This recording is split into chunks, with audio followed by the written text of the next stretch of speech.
modern skyscraper gleams under the bright blue sky, the red cross symbol of her medical facility prominent. Dead, strange, glowing, blade, shaped objects are flying around it, signaling something completely out of place. Inside, the sign clearly identifies the destination as the P. Psychiatric Department, confirming a descent into a very unusual world in need. The brown, hey doctor, sharp, eye behind her glasses, fixes her gaze on the patient. She asks, with a hint of confusion, you mentioned every living thing you see appears to be a pig. The young man with black hair simply nods silently, confirming this truly unbelievable claim as a stark, personal truth. The female doctor's eyes widen in disbelief as she processes the statement. Were you serious? She stammers. So, in your perception, do I also look like a pig? The black-haired young man replies instantly, his gaze terrifyingly steady. Yes, the simple word instantly cranks up the tension in the room to maximum awkwardness. To the young man, the female doctor suddenly morphs into a bewildered swine wearing spectacles. There's absolutely nothing in the medical journals about this. She thinks to herself, her confusion evident even through the snout. The female doctor's eyes narrow slightly as she scrutinizes the young man. Yes, really quite handsome. She muses internally, a perplexed expression crossing her face.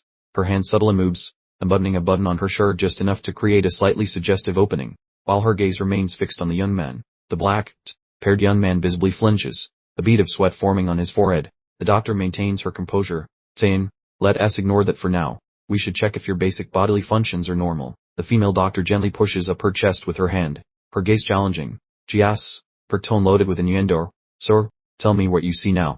In the young man's eyes, the doctor's face and even her chest transform into rosy, grinning pigs. Unbelievable, she thinks helplessly. I am so beautiful, even a crazy person shouldn't see a pig. The female doctor stands up straight, staring at the young man, who still firmly replies, 2 pigs. The space fills with an overwhelming sense of failure. The doctor clutches her chest, her face now a mixture of disappointment and frustration. He really does have a neurological problem. She concludes mentally, her patient's completely exhausted. The female doctor points to a spine model on the table, her voice turning serious. Your spine has a critical issue, she explains, offering a sudden glimmer of hope for a concrete diagnosis. She points specifically to the deformed, twisted vertebrae, explaining, it's completely abnormal, severely compressed, putting pressure on your brain and optic nerves. This could be why you see everyone as pigs.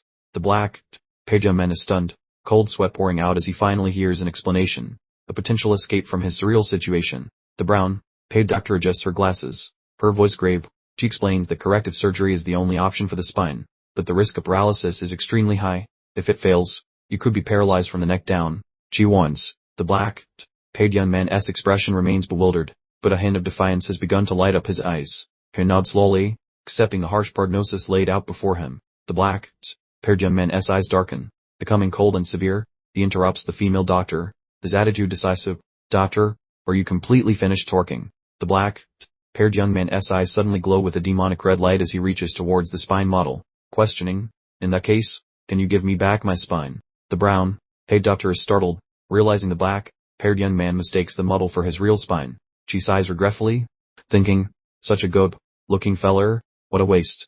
The city noise echoes loudly. On the bustling street, the bus pulls up, carrying people with different destinies, continuing the relentless cycle of life. Yuchuan sits on the bus, blending into the crowd, yearning wearily, while everyday life continues. Everything has fundamentally shifted inside his head. Yuchuan stares at the document, which clearly states he has severe mental illness, an invisible present sentence weighing heavily on his existence. Since he can remember, Yuchuan has viewed everyone as pigs. He wonders if it's because his parents were pig butchers. It doesn't affect my life much, he thinks, except for dating. Today is the day of professional awakening. Yuchuan holds a faint hope that this illness might be cured before he awakens his new abilities. But perhaps that wish was not granted. The scene shifts to Kinking Academy, where the awakening ceremony is taking place. The gigantic blue crystal stands tall in the center, drawing countless onlookers. Yuchuan walks through the large crowd, his heart heavy with concern. He wonders if his unique illness will somehow interfere with the professional awakening ceremony, which would be a huge problem. The sharp, unmistakable voice sliced through the air, touting Yuchuan's name like a parental scolding. The blue-haired girl, looking a little worried but mostly relieved, began to lecture him playfully. Brother Yuchuan, you're actually here. If you were late. Her hand, surprisingly firm for how gentle she looked, grabbed his arm, her eyes still glaring with mock irritation. She continued, a mixture of a threat and a joke in her tone. I was this close to smacking you, just so you know. In the midst of the crowded square, a truly demonic grin split the air, revealing a face so grotesque it looked like a pig's head crossed with something truly unfortunate. The bloodshot eyes and neon green hair made for a truly unsettling picture, accompanied by a booming sound that felt like a bad omen for the cruel fate unfolding. In the middle of the buzzing crowd, the blue-haired girl suddenly latched onto Yechuan, her eyes practically shooting sparks. She was clearly chewing him out for something, while he stood there utterly confused by her sudden explosion of frustration. "Were you even paying attention?" she demanded, annoyance and genuine concern fighting for dominance in her voice. Yechuan swallowed hard, his eyes expanding to source size with pure dread. The purple glow of the awakening ceremony seemed to amplify the panic in his brain.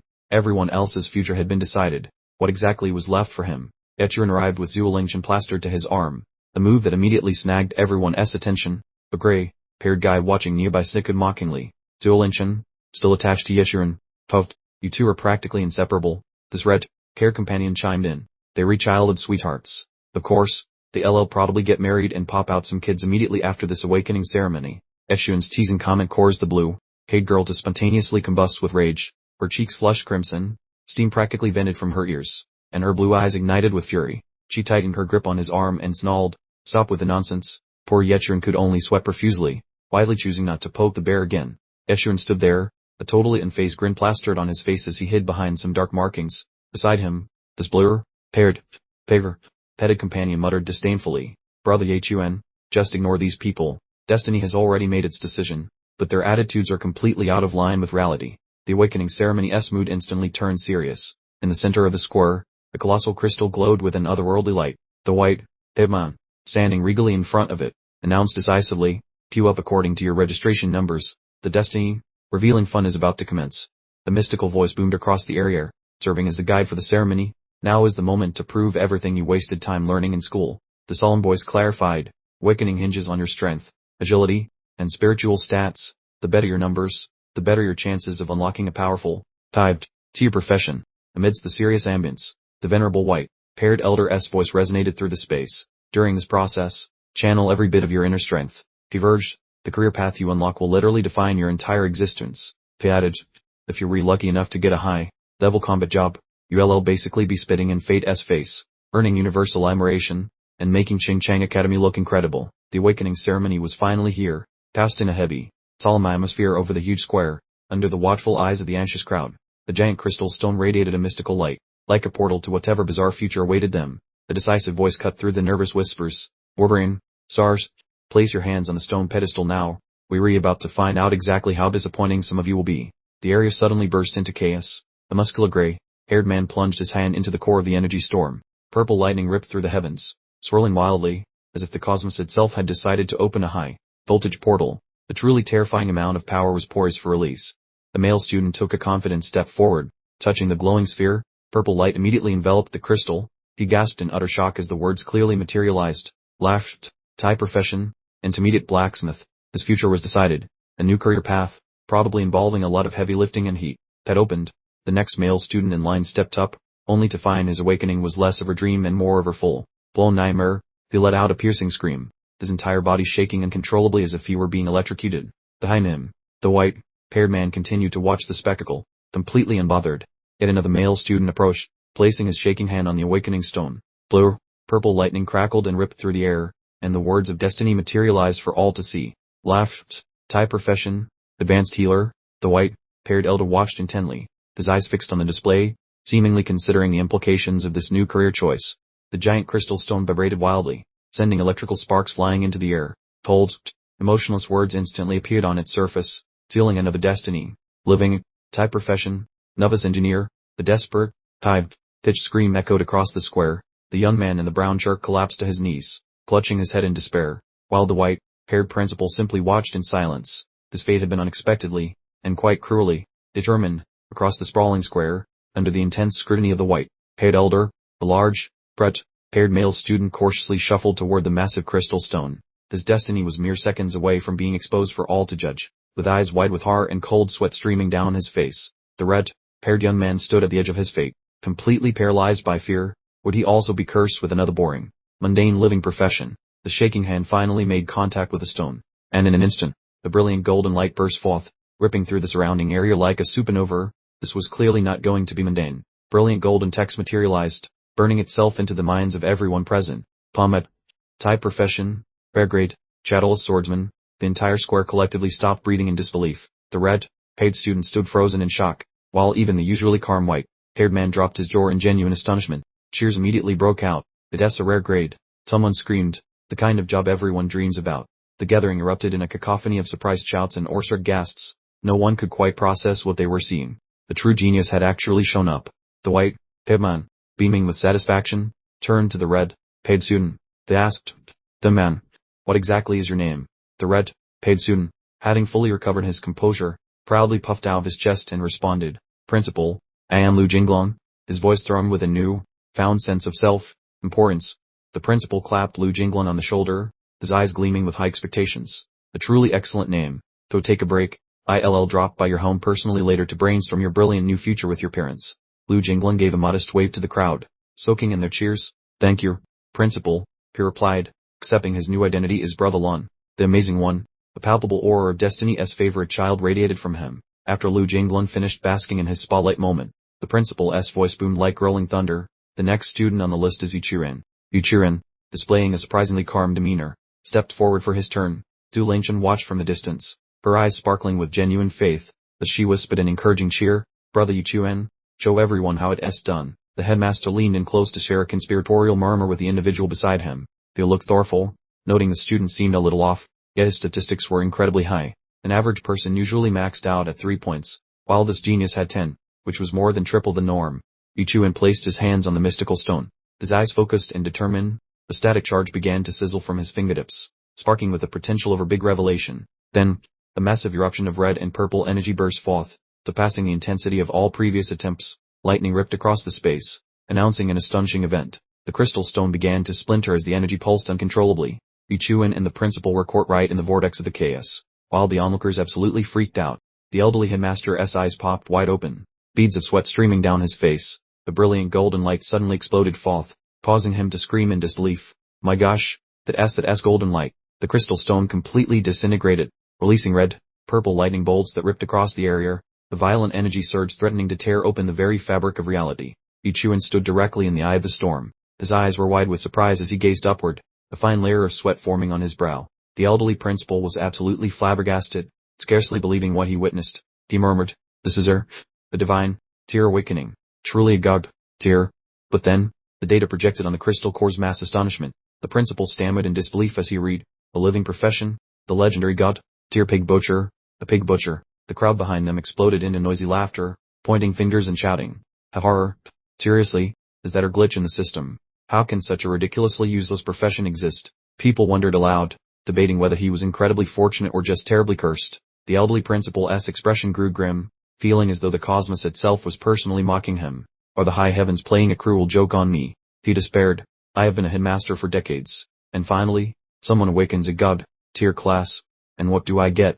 The absolutely most pointless pig butcher possible." He lamented, "If it were a god, tier blacksmith, peeler, or alchemist, I could actually brag to my friends about this." The elderly principal hid his face in his hands, completely devastated. "They say the greater the anticipation, the harder the fall," he muttered. "I really thought this boy was going to explode into greatness, but it turns out he is just a big disappointment." The silver-haired principal looked directly at Yuchuan and let out a huge sigh of defeat. "Tsurin," we began. "You really are a sigh." Yuchuan looked puzzled as a mysterious blue energy began to swirl around him. A holographic system interface suddenly materialized right in front of Yuchuan, containing numerous detailed lines of text. He reacted in genuine astonishment. "System? Seriously?" Yuchuan narrowed his gaze, zeroing in on the specific phrase "pig nemesis" displayed within the system menu. A faint smile slowly spread across Yuchuan's face as he continued reading the description. A whopping 50% damage bonus against all pigs. Yuchuan's pupils glowed crimson for an instant, a confident smirk playing at the edge of his lips. Maybe this whole being crazy thing isn't such a terrible outcome after all, he thought. "The horse, in my perception, this entire world." Yuchuan scanned the onlookers, noticing how they seemed to shake slightly beneath his gaze. "Is full of frightened pigs," he declared in his mind. "Everywhere I look, I only see pigs." A confident and almost arrogant statement hung heavily in the air. The spectators were still chattering excitedly about Yuchuan's awakening, but he kept his eyes locked on the front, where the massive assessment stone loomed large, standing next to the serious-looking, silver-haired principal.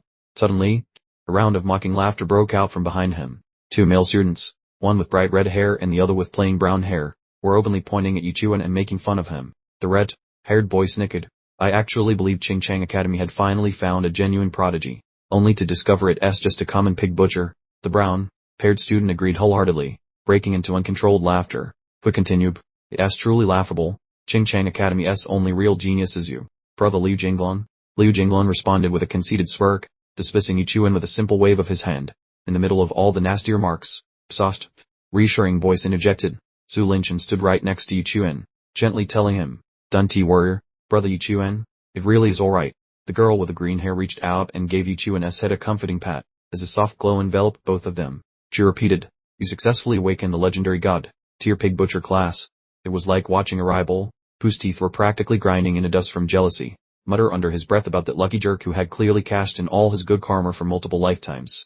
Yichuan looked over at Zhu Linchen, who had just started blushing, and thought to himself, "Uncle Yi will be over the moon, and my dad will be even happier, especially since Zhu Linchen and I have been inseparable neighbors since we were kids." Memories returned of their parents' endless attempts to set them up, primarily because both families possessed the distinctly non-glamorous life professions. The white-haired man's voice boomed suddenly, chattering Yichuan's internal monologue. "Next up, Zhu Linchen." Zhu Linchen turned to Yichuan, her eyes sparkling. "It's my turn, brother Yichuan," she chirped. "I wonder if I'll inherit mom's tailoring skills or dad's wine-making expertise." She smiled gently and added, "Whatever happens, I'll always be right here by your side." Yichuan simply stared, utterly taken aback by the surprising directness and intensity of Zhu Linchen's declaration. Zhu Linchen looked back at Yichuan, her cheeks slightly flushed, yet her gaze remained completely determined. The green-haired girl stepped onto the stage and placed her hand on the awakening stone, immediately triggering a massive blue light that filled the entire space and left both Liu Jingling and the brown-haired student completely flabbergasted. Amidst the powerful light, Zhu Linchen's eyes widened significantly, filled with sheer disbelief as she wondered exactly what in the world was happening. The white-haired man's eyes bulged right out of his head, visibly terrified by the spectacle unfolding before him. They shrieked, "What? That's a legendary profession?" The entire hall froze, no one daring to believe their vision. Within the dazzling light, phantom snowflakes began to fall, creating an icy atmosphere that enveloped everything and unmistakably signaled the arrival of something truly extraordinary. And then, the official declaration echoed, instantly branding itself on everyone's minds. Combat profession, legendary moral sword soul snow. The title so rare and prestigious it was essentially mythical.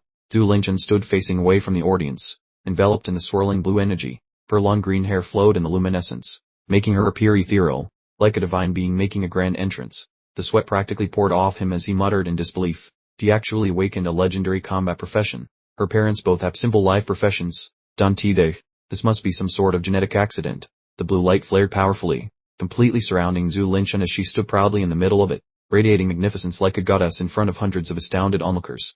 The white-haired man quickly regained his composure and approached Zhu Linchen, formally declaring in a solemn tone, "Zhu Linchen, don't worry about a thing. King Academy pledges its full support for whatever you may need in the future." Zhu Linchen turned and walked away with newfound pride. She offered a slight nod and a faint smile, simply replying, "Thank you."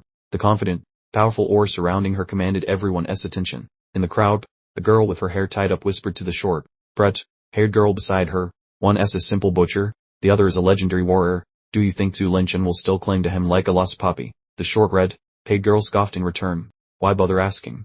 Zhu Linchen is clearly moving up in the world, while Yichuan is still exactly where he was. That loser needs to realize he is outclassed and just stay away from her." Yichuan stood there, attempting to clap in congratulation, but his eyes clearly showed nothing but confusion and surprise at Zhu Linchen's sudden transformation. Zhu Linchen stopped in her tracks, turning her head to gaze directly at Yichuan with cold eyes, her voice ringing out decisively as she simply said, "Yichuan." Zhu Linchen crossed her arms and faced Yichuan, declaring coldly, "I'll admit there might have been a few misunderstandings between us, but it's time we clarify our situation from this point forward." Zhu Linchen's next words cut through Yichuan's heart like a sharp knife. His eyes widened in shock as he heard her say, "We are no longer equals, and we no longer share the same world." Behind Yichuan, Liu Jingling and the brown-haired student failed to hide their triumphant smiles, gloating openly at Yichuan's obvious heartache. Yichuan remained frozen in place, his eyes vacant. His whole world felt like it had dissolved beneath his feet, and only a single, defeated word escaped his parched lips. "Understood." Zhu Linchen let out a sigh, her eyes reflecting a mix of pity and disdain. "I know this must be a heavy blow for you," she said. Dante tried to pretend you're fine. Then she added, with venom, "You're just a butcher. You're never going to accomplish anything truly great." Yichuan looked up, his eyes wide with shock. Everything seemed to be falling apart as he cried out in despair, "Dante, blame me for this." In Yichuan's perception, Zhu Linchen's face distorted into the hateful features of her pig as she icily concluded, "If you have no further objections, then let us end this here. Don't bother me again in the future." Yichuan turned his back and walked away, struggling to keep his profound pain hidden from view. Behind him, Liu Jinglan laughed triumphantly, relieved to finally be rid of that pighead. Yu Chuan simply replied, if there's nothing else, I'll be leaving. Lu Jinglun approached Zhu Lingchen, his eyes narrowing sinisterly as he asked, Zhu Lingchen, do you need me to teach him a lesson so he can finally understand reality? Zhu Lingchen kept his face absolutely stone, cold, a look that said he'd rather be anywhere else. Yet he nodded along with Lu Jinglun's schemes. Lu Jinglun absolutely beamed with uncontrollable, childish delight.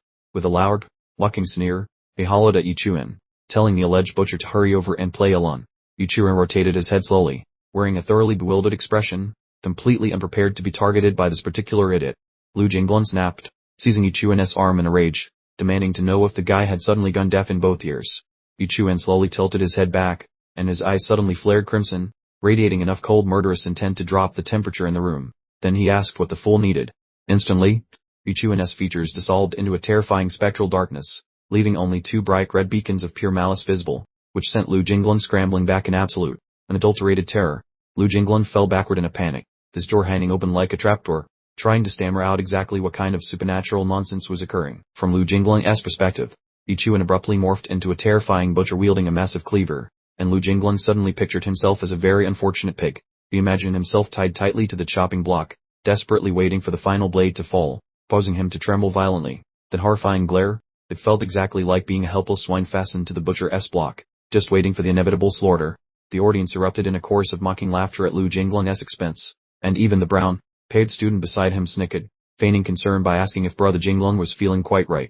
Lu Jinglun's features twisted into a mask of pure fury, and he ground his teeth together, swearing under his breath about this audacious brat. He raised his arm to strike Yu Chuan, letting out a roar about the impudence of being stared down by a mere commoner. Yu Chuan remained silent, opting instead to launch a single, decisive punch, his eyes blazing with power as his aura erupted and seemed to threaten the very fabric of reality. Yu Chuan's attack packed truly horrifying force, colliding directly with Lu Jinglun's outstretched fist and producing a vicious, concussive shockwave. The thunderous crack echoed through the space, sounding exactly like every bone in a human hand shattering simultaneously, causing the very air around them to visibly tremble. Lu Jinglun let out a high-pitched shriek of pain as his hand was hideously deformed, with fresh crimson liquid pouring from the mangled mess, proving that Yu Chuan's single strike had been utterly catastrophic. Zhu Lingchen and the brown-haired lackey both froze solid, completely dumbfounded by the sight, wondering aloud precisely what kind of mess they had just witnessed. Lu Jinglun grabbed his mangled, throbbing hand, his eyes wide with utter disbelief, insisting that this was completely impossible because the guy was only supposed to be a low-level butcher. Yu Chuan simply stood still, his eyes still burning crimson, enveloped in an aura that promised a truly icy death. Yes, he confirmed, he was indeed a butcher, and he just happened to possess a little strength in his hands, which he considered perfectly logical. The onlookers immediately started buzzing with endless gossip, all wondering what exactly happened and staring at Lu Jinglun's clearly broken hand. The combination of pain and deep humiliation quickly morphed into towering fury, causing Lu Jinglun to roar furiously that he would absolutely murder Yu Chuan. Without hesitation, he summoned a brilliant blue longsword, his eyes streaked with blood as he prepared to deliver a fatal counter attack. The crowd immediately fell into another panic frenzy, realizing this was serious and agreeing that the kid was certainly doomed for picking a fight with an actual combat user instead of apologizing immediately. The sword in Lu Jinglun's grip pulsed with bright energy as he confidently announced that the specific Azure Void longsword could easily slice through thick steel pipes. He shrieked, his features twisted with pure, unadulterated hatred, promising to completely cripple his opponent right on the spot. Suddenly, things went sideways, as if winter decided to pay an uninvited visit. Lu Jinglun's sword started to frost over, with delicate little snowflakes blossoming around the blade. The ice wasn't content with just the sword. It decided to give Lu Jinglun a full, body deep freeze. Panic set in when he recognized his limbs were now completely paralyzed. Shivering violently, Lu Jinglun stared wildly at Zhu Lingchen, desperately wanting to know why she continued to aid his adversary. In the middle of this theatrical blizzard, Zhu Lingchen announced her decision to call off the whole spectacle, standing like a glistening figurine made of ice. Her stare was absolutely rock solid. She absolutely refused to be the reason for a deadly duel between two men. Her weary yet resolute voice rang out clearly, instructing them to cease this ridiculous battle over her immediately. Zhu Lingchen stared directly at Yu Chuan, delivering words that cut off all connection. She pointed out that he, too, could see they were living in completely different realities now. This favor, she declared, was her last goodbye to their history. Yu Chuan simply poked at his ear, wearing an expression that suggested he couldn't possibly care less. He didn't bother responding, acting like Zhu Lingchen's dramatic speech was completely meaningless. Zhu Lingchen spun around, delivering one last ultimatum. She warned him to stay away from kinking, or else the next time Lu Jinglun came for vengeance, he'd be on his own. She promptly vanished without waiting for an answer. Yu Chuan let out a huge yawn, clearly indicating he wasn't paying the slightest attention to Zhu Lingchen's lecture. Dronzer, Dronzer, Dronzer, if you redone talking, I'm heading out, he declared, turning his back on the whole affair. The three companions were left standing with their jaws hanging open in sheer disbelief. The guy acts like nothing matters in the world, they thought, completely floored by Yuchuan's casual demeanor. After escaping the dramatic scene, Yuchuan went back to his normal schedule. He strolled through the bustling street, feeling disconnected from both worlds, like a ghost in a crowd. Out of nowhere, the rather round woman and a terrifying monster dog materialized right in front of him, creating a roadblock. The dog bared its teeth and let out a vicious snarl, radiating pure hostility.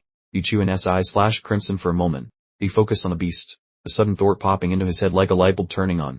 The woman glared at him with a look of smug satisfaction, certain she had already won the encounter. The dog monster maintained its threatening growl, poised to pounce at any second. The dog beast attacked, sinking its fangs deep into Yuchuan's leg. He looked up at the woman, completely unfazed, and said, "Excuse me, could you please move your pig, I mean your dog, out of the way? It's impeding my progress."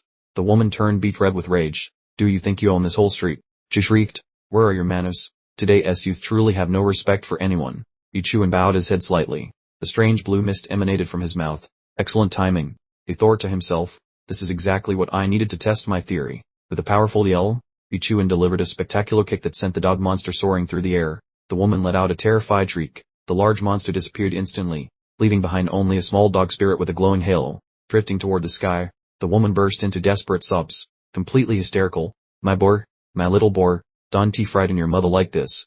The pop-up message flashed, confirming that the bonus damage stat had increased by a single percentage point.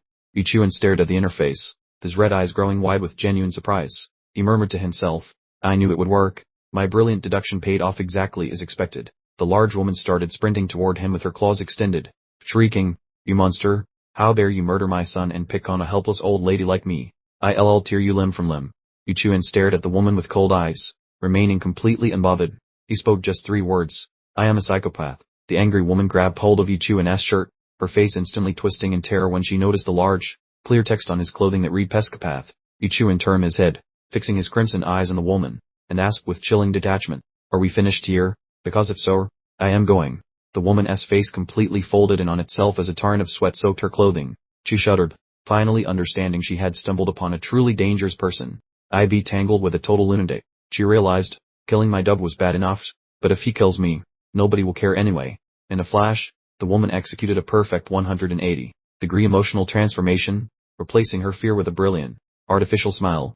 "Thor, it was nothing at all, the man," she chirped. "I wish you good fortune on your journey." Following the surprisingly amusing incident, Yuchuan headed back to his residence. The serene, old-fashioned home came into view under the warm glow of the sun. Yuchuan's father, a robust and cheerful man, let out a booming laugh. "Who joked? So, son, did you decide to quit school and become a pork flasher?" His mother stood nearby, offering a soft smile. Yuchuan simply stared at his father with a vacant expression, offering nothing more than a non-committal "oo." Yuchuan's father patted him on the shoulder, explaining that being an honest pig butcher was much better than engaging in constant warfare and killing. He also mentioned that his rotten kid was truly his spitting image, suggesting they should pursue this honest pig butchery path together, adding that he would take Yuchuan to the slaughterhouse the next day for his first introduction to the work. Night arrived, and a thin crescent moon hung high in the sky, casting a profound silence over the household. Yuchuan slept soundly in bed, dressed in ridiculous pig-themed pajamas, completely oblivious to the ghostly figure with glowing blue eyes gliding past in the darkness outside. The shadowy figure hovered near the window, observing Yuchuan's parents in their sleep, while his father mumbled something in his dreams about his son being a perfectly normal pig butcher and asking the figure to stop bothering them. The dark figure pondered aloud, its voice echoing in the void, expressing disbelief that the crying demon's son would actually end up being a pig butcher, and even questioning if Yuchuan was truly his biological offspring. Yuchuan's eyes glowed crimson as his killing intent surged, and he warned the mysterious shadow to stop disturbing their lives immediately or he would be forced to take less polite actions. The shadowy figure began to retreat, its voice fading like mist, urging Yuchuan to remain calm and assuring him that if his son really was just a pig butcher, then the organization would certainly stop bothering them. The dark figure vanished completely as if it had never existed, leaving only empty space behind, and the next day began at the slaughterhouse, where the air reeked strongly of fresh blood. Yuchuan and his father stepped inside, observing the hanging cuts of pork as a gray-haired man demonstrated his expert knife skills nearby. Yuchuan stood beside his father, who pulled back a curtain with a faraway look, while Yuchuan was already wearing an apron, prepared for his new profession. A gleaming cabinet filled with butcher knives appeared, prompting Yuchuan's father to declare in a deep voice that every successful pig butcher must start with a high-quality knife. He turned to Yuchuan with a smile, encouraging his son to select whichever knife felt most natural and comfortable in his grasp. Chuan stared blankly at the three knives, his eyes wide with surprise, clearly still finding it difficult to adjust to this new, normal life. He reached out and chose a knife, which suddenly emitted a bright, mystical blue light, causing Chuan to whisper that it felt exactly right. A system notification appeared in Chuan's mind, stating that the pig butcher's blade had been selected, activating the god, slaying blade, and granting him 0.1 free attribute points for every pig killed with it. The gigantic, monstrous pig hung upside down, shrieking fiercely, as Chuan's father explained that a pig butcher's first lesson involved learning how to properly handle a knife. The pig continued to scream in terror, drool flowing freely from its mouth. Its vacant white eyes and sharp fangs were on full display, creating a rather horrifying image. Chuan's father coached him, instructing him to aim for the weak point for a critical strike, then told him to try it, while Chuan stood tall with a determined gaze. Chuan swung the knife, and a flash of crimson light cut through the air, piercing the monstrous pig, causing blood to splatter everywhere. The monstrous pig's vacant white eyes bulged out even further, though the stream of drool continued unabated. It wore an expression of extreme terror just before it finally collapsed completely. The system chirped again, announcing that one normal pig had been killed, providing a 1% level increase, a 1% bonus to damage against pig-type enemies, and 0.1 additional attribute points. After the successful strike, the monstrous pig completely collapsed, forcing Chuan's father to let out a long, sweaty sigh of relief. He praised his son's effort but immediately pointed out that the cut wasn't precise enough for an instantaneous kill, advising him to aim directly for the carotid artery in the neck next time. Chuan seriously considered his father's words, nodding as he realized that butchering, much like everything else, demanded decisive precision with absolutely no room for error in every single knife stroke. The father placed a gentle hand on Chuan's shoulder, acknowledging that butchering pigs was likely quite dull and repetitive for a young man, but emphasizing that it was the trade they depended on for survival. Suddenly, Chuan looked up at his father, his eyes blazing with intense determination, pointing at the rest of the pigs in the pen and asking if he could complete the entire task all by himself. The father burst into hearty laughter, proudly patting his son on the shoulder, declaring that he was definitely his child, adding that if he felt up to it, Chuan could even butcher Uncle Li's and Uncle Chen's livestock as well, showing complete trust in his new apprentice. Chuan dove into the task with crimson eyes, his sparkling blade cutting through the air as he dispatched the next pig, prompting the system to chirp again with another level of notification, confirming that he had killed one normal pig, increasing his level by 1%, and advancing him to level 2. Without stopping, Chuan kept swinging his knife, each strike proving powerful and decisive, with the system repeatedly announcing another level advancement, confirming yet another normal pig killed, increasing his level by 1%, and promoting him to level 3. Chuan labored tirelessly, each pig meeting its end beneath his knife as he continuously received level up notifications. The digital voice chimed, normal pig processed. 1. Experience increased by 1%. Congratulations, you've reached level 4. Time ticked by, and the sky began to fade into a dusky orange, but the relentless SHH sound of the system continued to play. It was less of a background score and more like a never-ending symphony accompanying Chuan's butchery marathon. Finally taking a break, Chuan found himself sitting amidst a mountain of processed pork. The system then presented a detailed summary of his hard work. Total pigs eliminated, 49 common pigs. Bonus damage against pig-type enemies increased by a whopping 100%. Core attributes boosted from 10 to 15. Current rank, apprentice butcher level 5. You're basically a professional pig menace now. Thereby, the very muscular man stared at Chuan's father, his expression completely flabbergasted. Seriously, is this your kid? Yes, completely hooked on butchering pigs. The man added, he finished our entire workload for the week in just one sitting. We're going to have to find a new hobby for him, or we'll all run out of pigs to process. Chuan's father simply offered a slight smile, his eyes practically glowing with pride at the compliments about his son. He didn't need to boast. That one satisfied grin conveyed everything about his deep contentment. Pursing his arms and holding his head high, he proudly announced, I don't care what you say. My son is basically a divine pig butchering machine. His words resonated, solidifying Chuan's extraordinary and frankly terrifying talent. Chuan stared at the blade in his hand with a thoughtful expression. He had truly mastered this particular skill, feeling more at ease than ever before. The muse, I am incredibly comfortable handling this big butchering blade now. Maybe I am too comfortable. The sudden realization struck him. It's time to graduate from the slaughterhouse and finally see what the outside world has to offer. This quiet determination carried with it a powerful desire for exploration, pushing him beyond the familiar boundaries of his comfort zone. The following morning, Chuan threw his backpack over his shoulder, opened the slaughterhouse door for the last time, and stepped out, eager to embark on a new adventure into the mysterious world that lay ahead. This world was a true melting pot of chaos, where countless races from different realms and kingdoms existed side by side. Unfortunately, monsters also ran rampant, turning the landscape into a very perilous and messy place for everyone involved. Humanity had long abandoned separate nations, uniting instead into the Human Federation, which was structured into 9 distinct special zones. Tichen, Yachuran's starting point, was situated right on the outer perimeter of the 5th zone. A colossal gate, known appropriately as the Borderlands, towered over the landscape. It served as the stark boundary line between the comforting safety of the city and the genuinely terrifying dangers lurking just beyond its walls. Yuchiren, backpack secured, worked straight through the massive gate, leaving the nonchalant guards in the dust. He entered the gloomy forest where only faint light managed to pierce the canopy, officially starting his new journey as an adventurer, or maybe just a wandering butcher. The man holding an enormous axe stopped Yichuan, delivering a stern warning. As a member of a life-sustaining profession, he cautioned, you can only operate within a 1-kilometer radius of the city perimeter. Straying for the means you're basically asking to become monster food. Yuchuran nodded decisively, maintaining a firm gaze while acknowledging the warning. He understood the risks involved and fully accepted all potential dangers on the path he had chosen, which was basically ignoring the warning entirely. Ignoring the advice he just received, he ventured even deeper into the forest. The rustling leaves seemed to whisper secrets of lurking dangers, forcing him to take each step with increased caution and vigilance, hoping he wouldn't regret his decision. A sudden, strange noise sharply pierced the forest's silence, pausing Yichuan to whip his head around vigilantly. The sharp eyes immediately began scanning the surrounding area, searching intensely for the origin of the disturbance. A small green goblin, tightly clutching a sharp, rusty dagger, suddenly leaped from the bushes. It bayed its menacing, jagged teeth, looking less like a serious threat and more like a disgruntled garden gnome. Daughter, Yuchiren muttered, as his cold gaze fixed on the creature. He observed its distinct hue, concluding, based on the color and overall general unpleasantness, that must definitely be a goblin. Yuchiren activated his skill, forcing his entire body to ignite in a brilliant red glow as his eyes shone like burning embers. He thought to himself, perfect.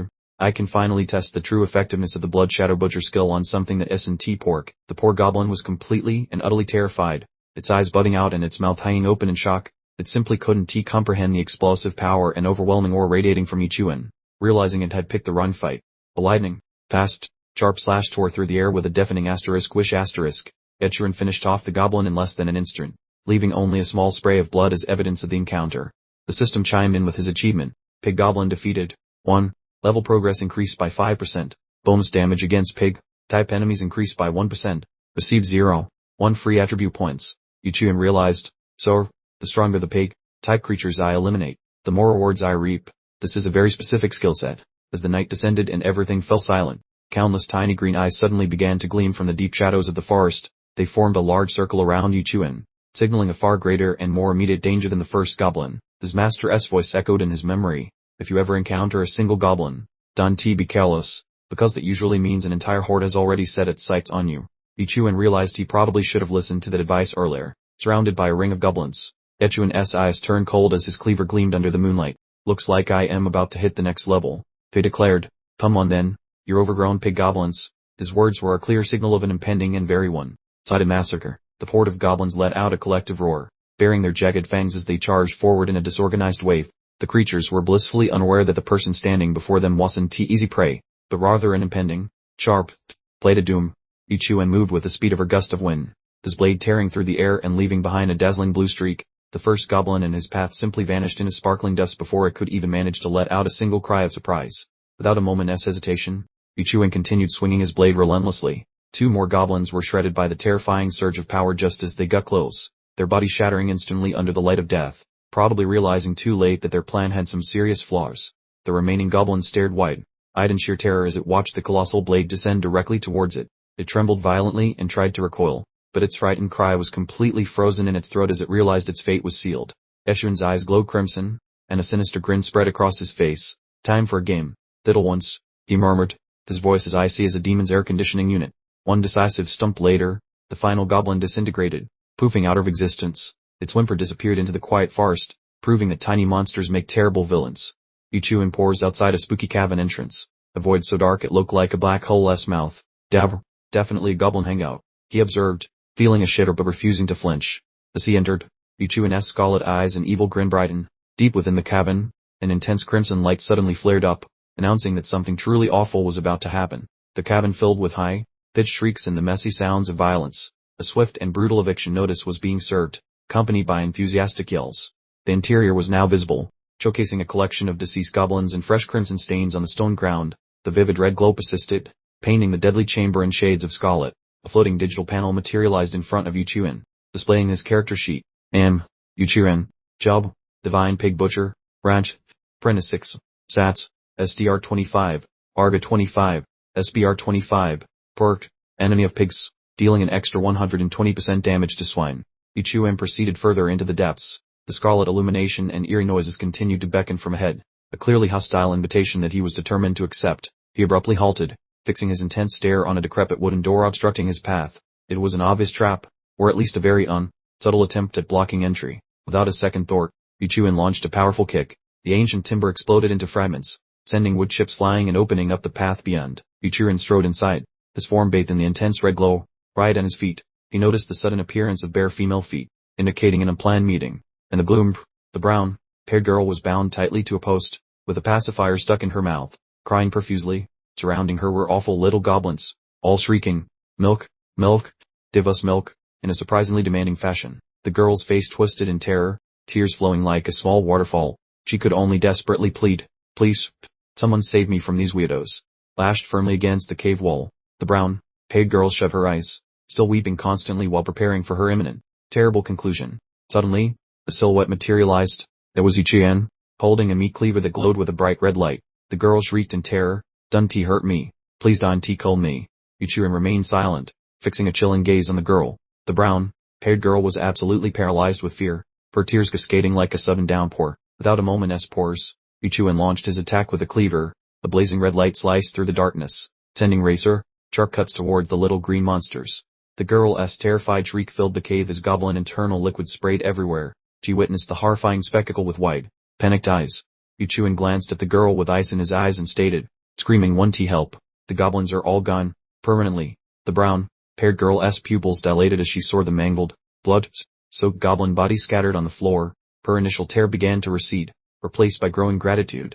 The moment her ropes were undone, the girl leaped into Ichiuen's arms, thanking him between sobs. "Thank you so much for saving me," she cried. "Those little creeps were about to disgrace me completely." Ichiuen recoiled immediately, his face registering intense displeasure. "You let out a low, irritated noise. Just for the record, saving you was not on my itinerary." The brown-haired girl looked astonished, glancing down at the bodies near her feet. "Brage, did you really slaughter every single one of these guys yourself?" She kept surveying the surrounding carnage. Seeing the extent of the massacre, the girl couldn't help but feel impressed. "You are incredible. Are you some kind of hero?" Following a brief, awkward pause, the girl tilted her head to look at Ichiuen and inquired, "So, what exactly do they call you?" Ichiuen responded abruptly, "Ichiuen." He then pointed toward the exit. "Leave this place, head that way, and you'll eventually stumble into a populated area." The brown-haired girl ventured out into the quiet forest night.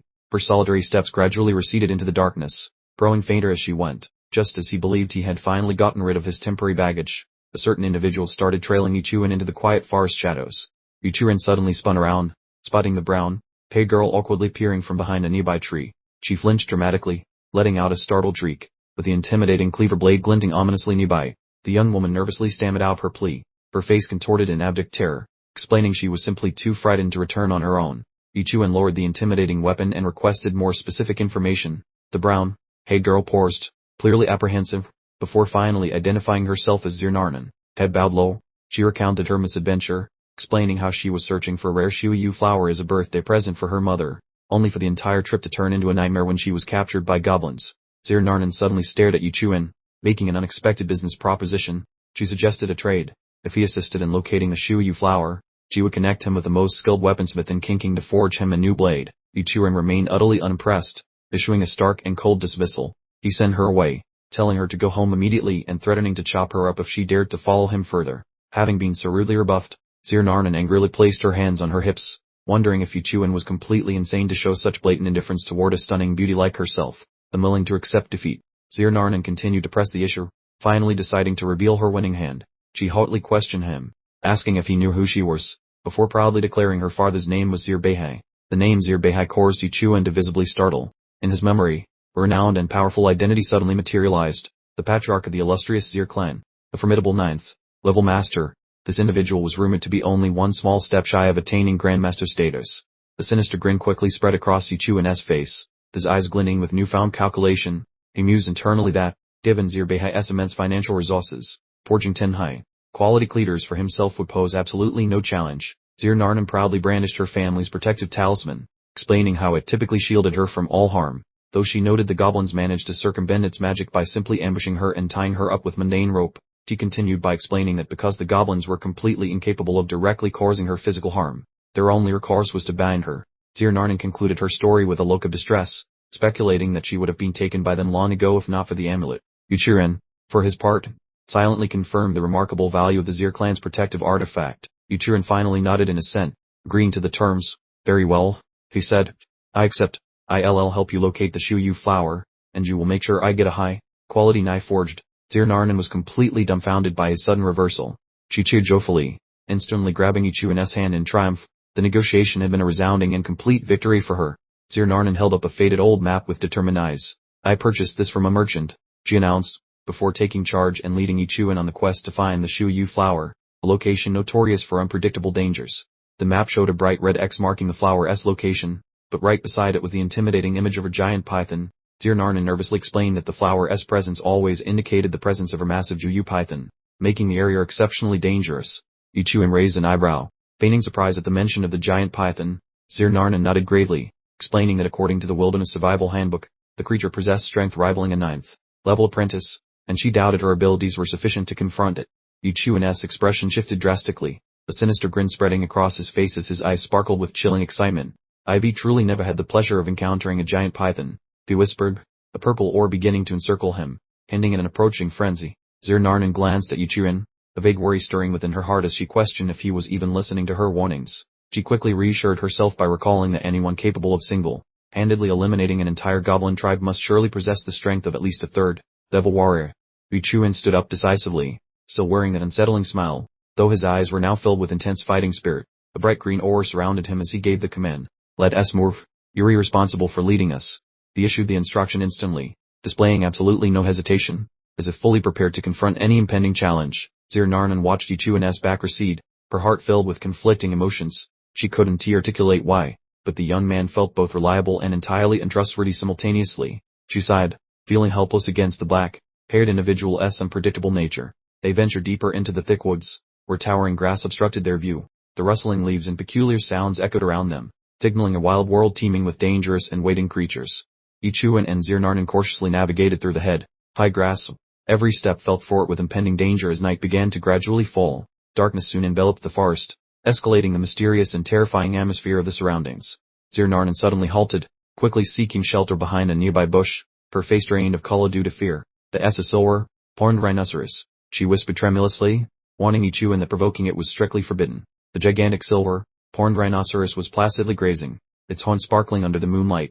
Zirnarnen continued her explanation, cautioning that when angered, its strength could easily match an 8th-level apprentice. Zirnarnen turned toward Ichuan, fully intending to suggest that their best option was to silently bypass the creature. She believed they merely needed to quietly move around the massive creature.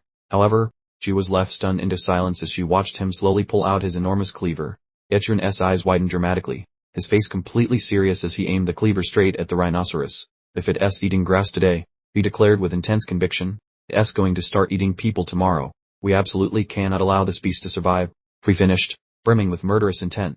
Chan was absolutely dumbfounded, staring at Ichuan as if all the color had drained from her face. What kind of utterly twisted and bizarre logic is that? She silently questioned, completely baffled by the young man's highly unconventional reasoning. Without waiting for Shannon to recover from her shock, Ichuan charged directly at the silver-horned rhinoceros. He leaped into the air, holding the gleaming cleaver high, preparing to deliver a truly devastating blow to the monster. Ichuan moved with incredible speed, almost like a sudden gust of wind. The cleaver swung high above his head, creating a brilliant, dazzling streak of light. He showed no fear of the rhinoceros's massive size, determined to finish it off in one swift attack. Ichuan's blade sliced through the air and immediately punctured the rhinoceros's thick hide. The creature let out a monstrous roar of pain as bright red blood erupted alongside the brilliant blue light of the attack. The strike proved fatal. The massive rhinoceros collapsed to the ground, its body radiating a strange blue light. Thick, foul black blood gushed from the wound, staining the surrounding area deep red. Zirnarnen stood completely frozen, her blue eyes wide in utter disbelief at the sight before her. The silver-horned rhinoceros, which had seemed so invincible moments ago, was dead, its disgusting green blood splattered across the ground. Zirnarnen's expression was one of extreme astonishment. She found it impossible to process. Blurting out loud, he actually managed to kill it with just one single hit. Ichuan stood there calmly, as if dispatching a gigantic beast were a completely routine part of his day. The system panel materialized, displaying his new rank, Apprentice, Level 7, Silver, Horned Rhinoceros successfully eliminated. The screen read, Damage bonus for peeking increased by 122%. Yuchuan carefully inspected the cleaver in his hand. The blade already showed small chips and signs of wear from the intense slash. He mused internally, I truly wonder how much longer this particular kitchen knife will hold up. The two continued on their journey. Zirnanen, still reeling from the shock, turned to Yuchuan and asked directly, Yuchuan, what exactly is your profession in life? Yuchuan glanced at her, responding curtly with a cold expression, It's a lifestyle profession, he stated factly. I work as a pig butcher. Zirnanen was absolutely flabbergasted, her face flushing bright red with disbelief. She simply couldn't accept that explanation. No way, she thought furiously. How could a lifestyle job enable someone to shot a silver-horned rhinoceros? Yuchuan completely ignored her skepticism. He calmly chopped off the rhinoceros horn, mumbling to himself, this horn material looks quite valuable. He added a quick explanation. This rhinoceros was probably too old or something. That's why it died instantly like that. Zirnanen looked at Yuchuan, still full of suspicion, but ultimately decided to give up questioning. She tried to change the subject. Weary almost at the destination, she thought to herself, the Blood Moon Flower location is near. I suppose this kid isn't lying. Despite everything, the pair continued pushing deeper into the dense, dark forest, where the sunlight struggled significantly to penetrate the canopy above. The atmosphere grew noticeably darker and quieter. Not far from them, a different group of 6 was also exploring the forest depths. The dignified white-haired man led the charge, with Zhu Linchen and Lu Jinglan among the 5 followers. The white-haired leader smiled broadly with approval, congratulating his disciples. You have all demonstrated truly outstanding performance during this field training exercise, he remarked proudly. He continued his speech, letting his eyes rest on Zhu Linchen and Lu Jinglan for a moment. You two especially represent the students I hold in the highest esteem. Lu Jinglan couldn't resist flashing a particularly smug grin. Suddenly, the white-haired man halted abruptly. He listened carefully, his ears twitching as he focused on the surroundings. Hold on, he cautioned. I hear something moving. Immediately after the leader's warning, the dense forest seemed to grow heavier. 2 figures emerged from the gloom, working directly toward the group. An angry shout pierced the quiet air, demanding, "Who's over there? Identify yourselves." Zhu Lingchen stood ready, her eyes fixated on every movement made by the approaching strangers. Following Zhu Lingchen's warning, Yuchuan and Zirnanen continued their approach through the woods. A distinct feeling of unease settled over the silent area, causing Yuchuan to slightly furrow his brow in suspicion. He muttered to himself, this feels off." Yuchuan and Zirnanen suddenly froze in their tracks, their eyes widening in surprise. Zhu Lingchen's group was directly in front of them, completely obstructing the path. Wait, why are these particular clowns here? Yuchuan exclaimed, his voice thick with suspicion. In the middle of the growing tension, a sinister, looking red-haired man stepped forward. He pointed directly at Yuchuan and demanded, Yuchuan, why in the world are you here, and what exactly do you think you're doing? Yuchuan and Zirnanen continued working calmly, completely unfazed by the hateful glares from the red-haired man. When questioned, Yuchuan replied indifferently, just taking a leisurely stroll through the neighborhood. This response only enraged the man further, causing him to snarl. Did you really just say that? During the tense moment, a girl with tightly tied a pair stepped forward and broke the silence. Her sharp eyes scanned the 2 strangers as she spoke skeptically. Just passing by. Or you're, well, based on what I'd observed, that doesn't sound very plausible. Suddenly, Zhu Lingchen's group emerged to block the route. A plump woman with a look of pure disdain sneered at Yuchuan. I see you haven't given up on senior sister Lingchen yet, she taunted. Or you just going to cling to us like a persistent little insect? Then, Yuchuan's eyes grew wide, his pupils shrinking in extreme shock. It seemed highly improbable that he would stumble upon his old adversaries in this remote and dangerous part of the forest. Then another girl, featuring light blue hair and eyes brimming with hatred, called out his name. Yuchuan. Her face was twisted into a pig-like grimace. It was clear his sudden appearance had stirred up a significant amount of trouble. Yuchuan's eyes suddenly flashed with a cold, almost detached expression. He stared directly at his antagonist, his words acting as a declaration of renewed conflict and a reminder of their previous unpleasant history. I honestly thought I had made my feelings perfectly clear during our last meeting, he stated icily. Yuchuan stood tall, his impressive muscles covered in a reddish, purple, high-pressure glow. He looked up, sparks fizzing between his clenched fists as if he was short-circuiting. His voice was icy as he declared, we operate on different levels now, so please stop trying to bother the high-class folks. Thank you very much. Before Yuchuan could even scratch his head, Lu Jinglan burst out from the crowd, looking like a cartoon character whose rage meter just pegged out. He growled, his eyes burning with fury. Yuchuan, you finally showed your face. Wonderful. I was beginning to worry I wouldn't get to yell at you today. But then, the dark figure arrived without a reservation, completely hijacking the tension. This mysterious man, completely hidden in shadow, had glowing red eyes like a broken car tail light, and a purple sword flashed menacingly, bringing a sudden, heavy vibe of impending doom to the surrounding trees. Meanwhile, the different brown, haired gentleman stayed wide-eyed at the sword, like a child seeing a new toy. Who yelled, "Brother Jinglan's sword, look at the Chan, could this possibly be initial emperor grade? That's basically a legendary artifact right there." Over in the corner, the white-haired elder couldn't believe how fast Lu Jinglan had improved, practically giving himself a pat on the back. The fourth-level apprentice somehow got an initial emperor-grade weapon in just days. I always said he was a genius. Amused with this, he could probably take on a sixth-level apprentice. Easy.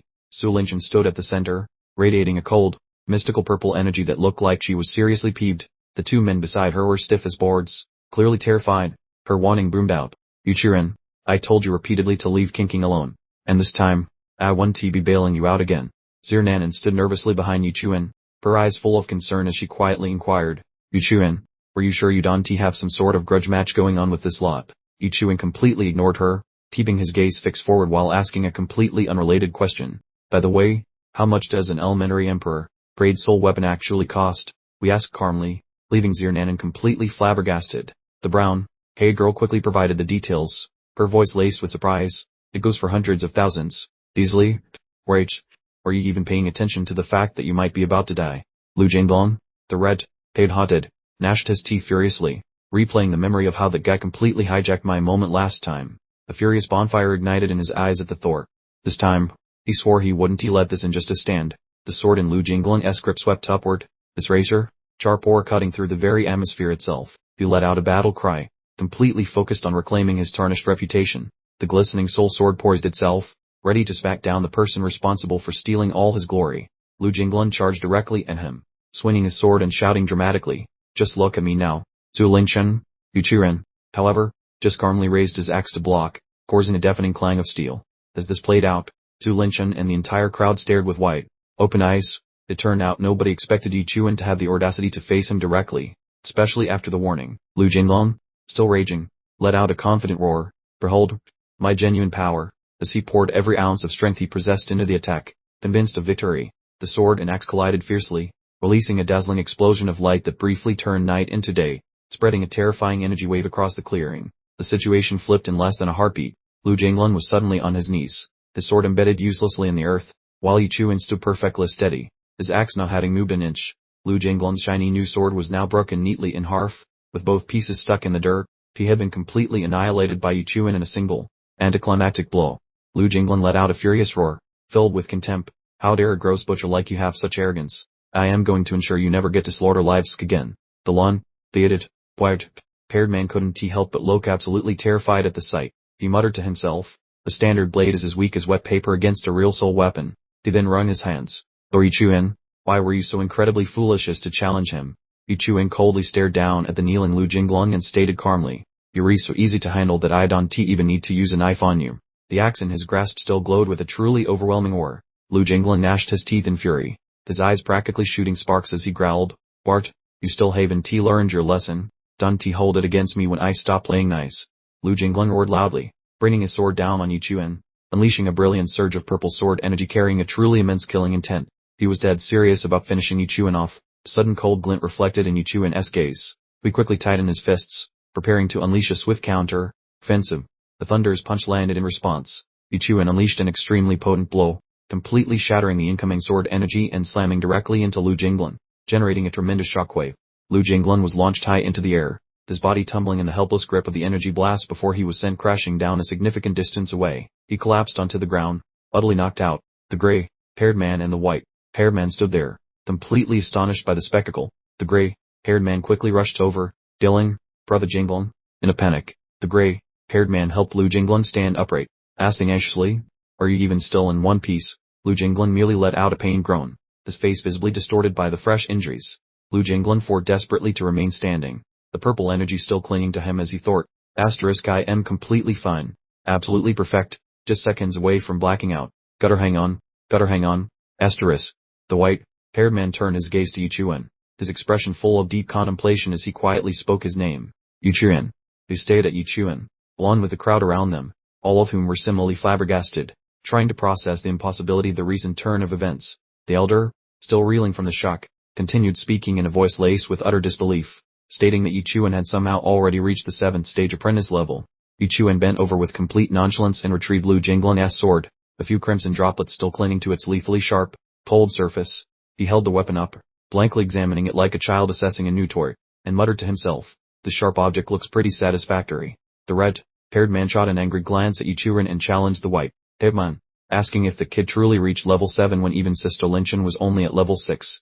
The white-haired elder gazed into the distance, responding that it was entirely plausible, as lifestyle and combat professions follow completely different methods for advancement, even if their realm designations are identical. He clarified that combat professions demand rigorous, non-stop training, getting injured frequently, comprehending complex techniques, and accumulating battle experience, which makes early growth slow, but breakthroughs lead to much faster progression later on. The white-haired man finished his thought, stating that lifestyle professions were comparatively simple. He offered an example to illustrate his point. Alchemists and weaponsmiths completely bypass fighting, simply needing to dedicate all their focus and energy to their chosen crafts. The explanation of professional differences continued, with the white-haired man suggesting Ichuan as an example, since, as a low-level pork butcher, he only needed to continuously slaughter pigs to increase his cultivation realm. The blinding crimson flash tore through the air as an image of Ichuan appeared, his eyes blazing with intense killing intent, swinging his knife down with devastating force, causing blood to spray everywhere. Du Lingchen, whose elegant features masked a sharp mind, inquired if Ichuan was unfairly using the high realm statistics of his profession, which seemed incredibly inequitable for combat professionals. The white-haired elder clarified that Ichuan's path wasn't easy either, as the number of pigs required to advance would double at every new realm, making the count enormous by the time he reached the peak, while combat profession masters would advance rapidly after mastering initial techniques. The red-haired man cut in with a worried expression, summarizing the dilemma. This kid relies on his high realm to defeat Lu Jinglan now, but in just a few years, he will be completely outmatched by true combat professions. The white-haired man offered a small, pensive nod, providing silent confirmation of the grim prediction. Yuchuren, having listened to this elaborate discussion about his future prospects, found himself completely astonished, his eyes wide with surprise. Yuchuren, clearly uninterested in lingering, turned to depart, offering a small wave and noting that he would be on his way if there was nothing further to discuss. Zhu Lingchen abruptly spoke, her voice thick with reproach and a hint of pain, asking Ichuan why he kept torturing himself this way, and whether he had frantically slaughtered all those pigs just to raise his cultivation realm and impress her. Ichuan responded with a brutal truth, drawing a firm line between them. He explained he had already been accepted in a Channing academy, meaning they were now people from entirely different worlds.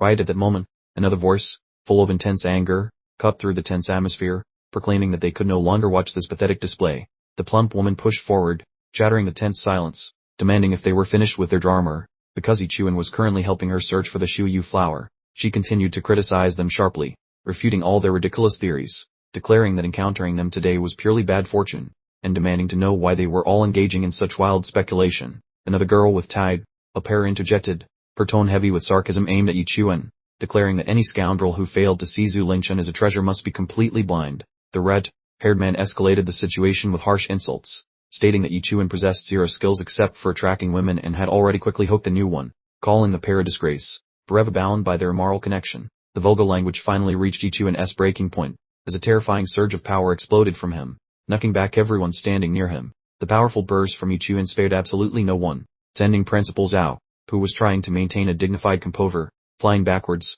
his cheeks burning red from the shock, as he cried out, "Why did you also hit me?" Amidst all the surrounding chaos, Zion Narnan stood right beside Ichuan, pouting with an expression of disdain, while Ichuan maintained a completely expressionless face, acting as if he was entirely uninvolved in the recent events. Zhu Lingchen was also unable to evade the surge of power, clutching her cheek as her eyes blazed with fury, growling in disbelief. "How dare you strike me?" Zhu Lingchen's rage escalated into a terrifying power surge, causing her entire body to emit a brilliant blue light and a spiritual sword to materialize in her hand, as she stated with cold, murderous intent, "Do you have a death wish?" Standing against the furious Zhu Lingchen, Zion Narnan didn't even flinch, instead holding up a green token card engraved with the character Zir, which emanated an ethereal light, challenging her opponent to simply try touching her. Principal Zhao, who had just been launched across the room, saw the small token card, and his face instantly lost all color. Cold sweat began pouring down his back, causing him to freeze solid on the spot as if he had instantly perished. "Hold on. It's up right there," Principal Zhao bellowed, rushing forward to restrain Zhu Lingchen. He suddenly recognized Zion Narnan's identity, finally understanding why this girl seemed so familiar. She was none other than the Zir family's eldest young lady. Principal Zhao quickly bowed deeply and clasped his hands together, asking Zion Narnan in a respectful tone, "Vizier, what brings you to our humble area?" Zion Narnan merely pouted her lips in response, replying with a disdainful look. Zion Narnan arrogantly folded her arms and declared, "My affairs are none of your concern." I go wherever I please. She then turned her sarcastic gaze back to Principal Zhao. And honestly, the overall quality of your school's students is truly worrying. Principal Zhao bowed even deeper, sweat beading on his forehead as he continuously rubbed his hands together in apology. Des. I take full responsibility. I promise to discipline them severely once we return to the school. Sayonara wasn't letting him off the hook. She pointed directly at Zhu Lingchen and issued a command. Make her apologize to Yiquan immediately. Yiquan stood right beside her, maintaining an expression of complete indifference. Zhu Lingchen stood there completely stunned, her eyes popping wide open. That's your behest order, she muttered, thoroughly confused about why she would be associating with Yiquan. Principal Zhao turned abruptly toward Zhu Lingchen, this tone now sharp and severe.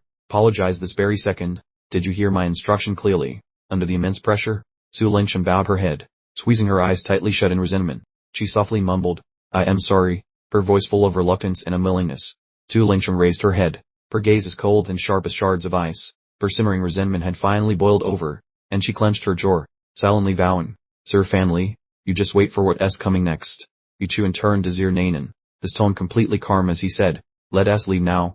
I really don't want to miss the final carriage. Zir Nanan merely stared back at him without a word. The enemy knelt on the ground and begged for mercy, but Yichuan's gaze remained frigid. The red-haired man desperately screamed, Don't go yet, give me back the Qinfeng sword. Zir Nanan sneered, openly challenging the defeated man. If you actually have the courage, she taunted, come and take it from me. I'll be waiting for you. Yichuan continued walking, never once bothering to look back at the enemy. The provocation was like adding gasoline to a raging fire of rage. The red-haired man roared in helpless and resentful frustration, only able to manage the single word, do. The dangerous and venomous vow echoed in the air, promising merciless revenge. Just you wait for what I'll do next. The pair entered a completely desolate region where ancient, withered trees stretched their branches outward like the grasping fingers of a demon, creating a truly mystical scene. Zir Nanan checked the small token card in her hand, her eyes filled with deep contemplation as she mentally prepared for the challenges that lay directly ahead. The map guided them straight toward a mysterious cave. Zir Nanan murmured a low warning. We've arrived at the spot. We must both be careful now. The system suddenly activated a special bonus, seemingly tied to the butcher's knife, surprising Yichuan when the bonus points doubled. He murmured, from 0.2 to double. I suppose picking the right tool for the job really is essential. Zir Nanan abruptly produced two orbs that glowed brightly, forcing Yichuan's eyes to widen in complete astonishment. Yichuan asked with genuine curiosity, is there a treasure chest hidden in there? And exactly what are those things? Zir Nanan explained that these were Lei pearls, powerful enough to severely injure enemies in the Dengtan realm. If the Zhu Yudamang appears, she added, we will use them to make a high-speed exit when things get critical. Power, you're really ruthless, Yichuan exclaimed. He made up his mind quickly, saying, I'll go ahead and check out the situation up there first.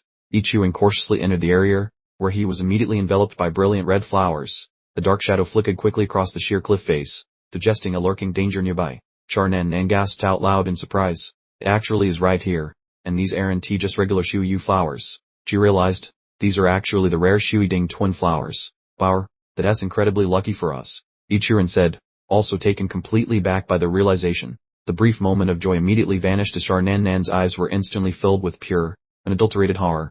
Yichuan looked upward, finding himself faced with a massive python, its body indistinct and shadowy, while its eyes glowed intensely blood red. The dreaded Shu Yudamang had finally arrived. Yichuan froze in stunned silence, still clutching the brilliant red flower.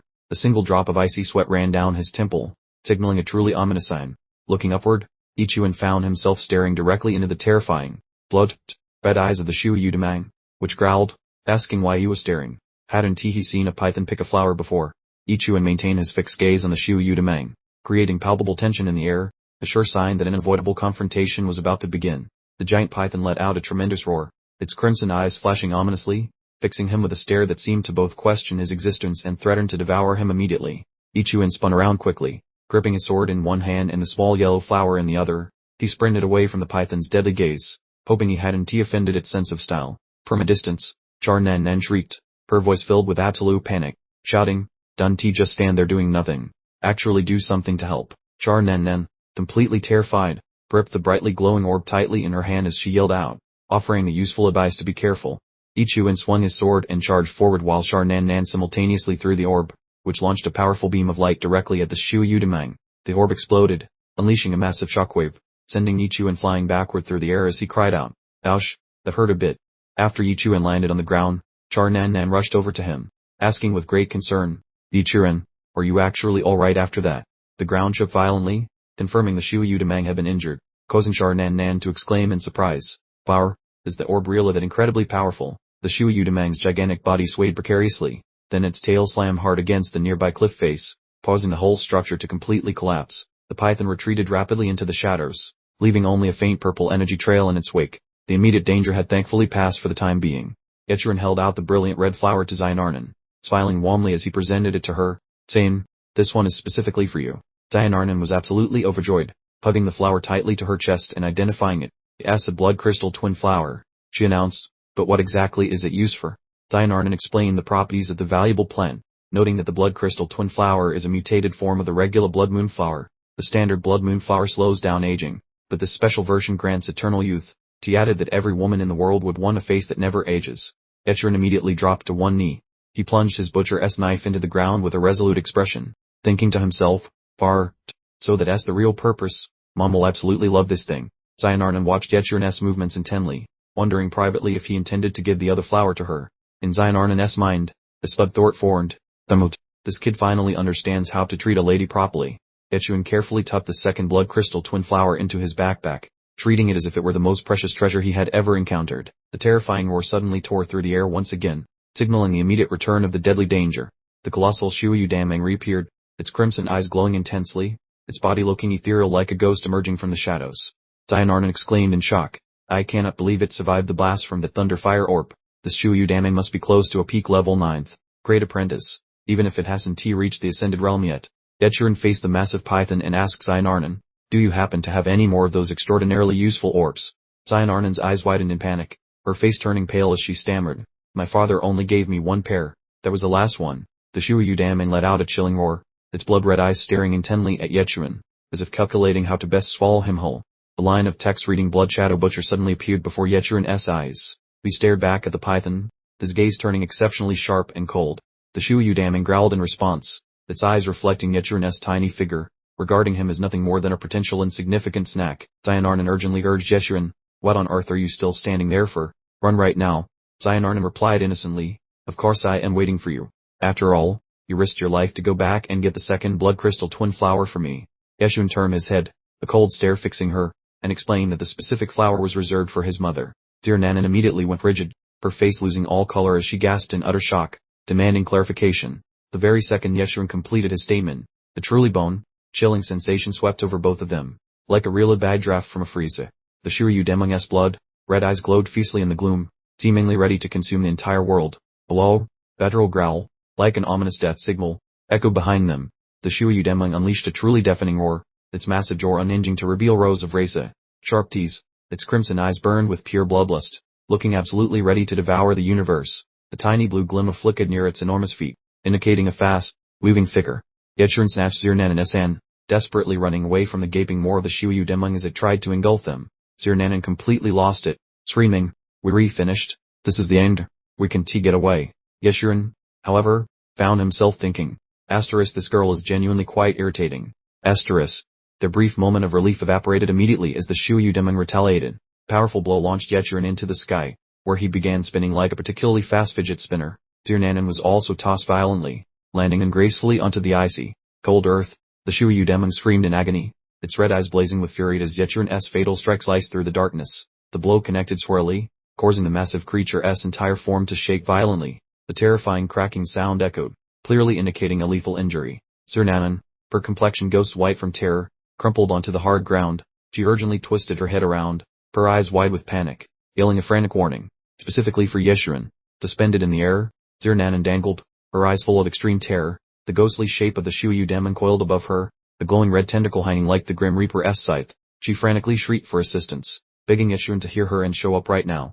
The Shui Udamang continued its relentless chase, its enormous mouth filled with scythe-sharp teeth quickly approaching its target to crush it. The creature's terrifying velocity turned everything into a blur, leaving behind only profound dread for its prey. At the critical moment between life and death, Yechuan's trusty butcher knife suddenly ignited with a vibrant crimson glow, slicing through the darkness. The terrifying, destructive swing connected violently with the monster. The deafening crack resounded, marking a truly desperate arrow counterattack. The enormous python thrashed wildly, its ghostly body solidifying rapidly and then violently tearing open. Fresh, prints and blood and pieces of flesh splattered everywhere, painting the surroundings red. The monster couldn't comprehend how a seemingly impossible attack could possibly cause such a horrific injury. The instant her shriek concluded, an enormous, looming shadow shot forward with incredible speed. Its sharp claws sliced through the atmosphere, creating a deafening, metallic screech as they targeted the pair. Suddenly, the figure materialized, standing resolutely in front of the Zuyudamang's giant. Drooling more, Yahello held his butcher knife tightly, wearing a strangely calm look, and casually inquired, "Did I hear someone call my name?" Yahello had somehow managed to rescue Zirnanan from certain doom. She instantly spun around, throwing her arms around him with a look of overwhelming relief. "Oh, thank goodness you're all right," she said, her voice still shaking. "I really didn't want anyone to die because of me." Following the horrifying retaliation, Yahello remained disoriented and soaked in sweat. Next to him, Zirnanan clapped her hand over her mouth, her face twisting in disgust as she announced, "It smells terrible. You were almost completely excreted by the Zuyudamang." Yahello and Zirnanan stared blankly at the newly materialized blue notification screen, which read, "Successfully eliminated a special pig, tap creature, level increased to apprentice rank 8, received 0.2 free attribute points." The achievement was unexpected, as they realized they hadn't defeated the Zuyudamang, but just some hidden pig monster. Just as the claws prepared to attack, a profound, commanding voice echoed through the area, declaring, "We are returning immediately." The desolate forest instantly fell into an unsettling silence, leaving only the sight of dry, skeletal trees in the stillness.